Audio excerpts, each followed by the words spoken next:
Mike Tyson, his movie there. Joe, what are your feelings about the movie? Because I'm sure that Tyson actually, you know, as well as sparring against you, has talked to you quite, you know, closely about things. I watched it last week. Now, I know a lot of the stories about Mike. We've been friends 25 years. But it's very sad to watch. And I can tell you a particular story. When Mike had been speaking to my mother on and off on the phone for 22 years. And they finally got to meet 3 years ago, of all days, Mother's Day. My mother wasn't too well, and she'd had a lump removed from her throat, and we were concerned because she's a smoker. We thought it was cancer. And he was asking, how's my mum doing? I said, she's not so good, Mike. He said, well, let's go and see her. And I got Mike to come to Ireland. She'd been released from hospital, and she was staying in her sister's house. She wasn't capable of looking after herself. And myself, my fiancée Ruth, and Scott Welch were in the front room of my auntie's house. They'd had the reunion. Mike embraced my mum, and she was a fragile woman at the time, and he has got a punch that can break bones, and he's a very, very strong man, but yet he held her so gently in his arms. Anyway, they got talking about birthdays, and Mike's birthday is June 30th, and my mum's birthday is the 12th of July, and they're both of the same birth sign.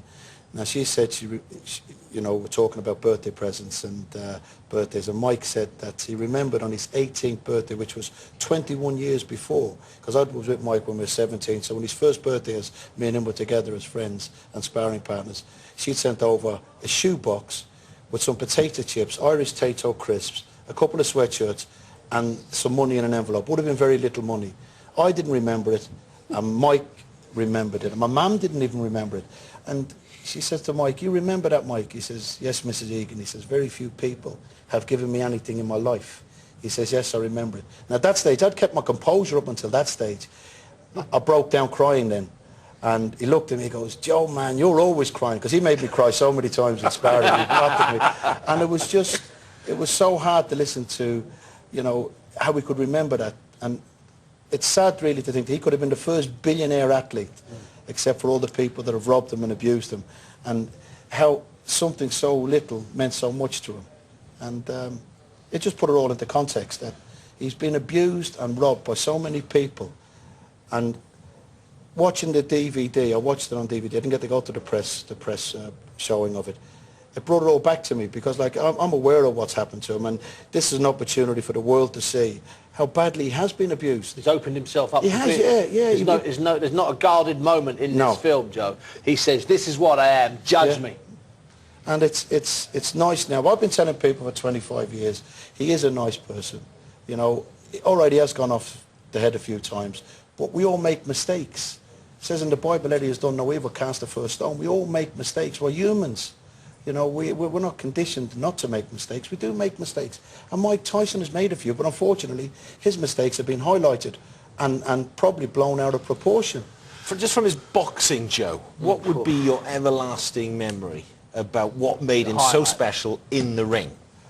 The first punch that he threw at me missed me, and I felt the draft from it. I think I got pneumonia from the draft. Don't do your after-dinner routine. He's doing his after-dinner routine. Here we go. Big Joe Egan. No, the thing That's a cracker, though. The thing I remember most about Mike is his actual speed. People didn't give him credit for the speed. And he's a small heavyweight. Yeah. And he was in there with big, powerful men. And what kept him in there, people say, oh, it was his punch. It was the speed that he delivered the punch with. He had phenomenally fast hands. And his head movement, he was very hard to hit. When you throw a punch, you might be looking at two off, but then he was on top of you. And see if he launched. I was fortunate because I wasn't that tall. The taller heavyweight suffered the most. Yeah. Because by the time he gathered momentum with that uppercut, he was stuffed. Oh my God! Anyone above 6'3", once he's big enough, he used to throw this double uppercut. You were finished, Joe. Just before we let you go, man, it's been a pleasure having you on. What are you up to at the moment?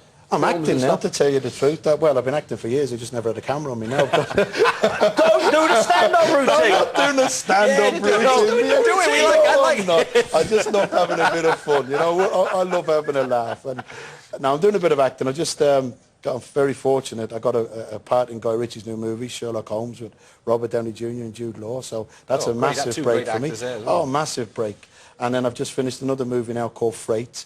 Stuart St. Paul, the director. It's about the Russian mafia in England, and there's some big stars in that. Billy Murray, Craig Fairbrass, Danny Midwinter, Andy Tiernan, just to mention a few.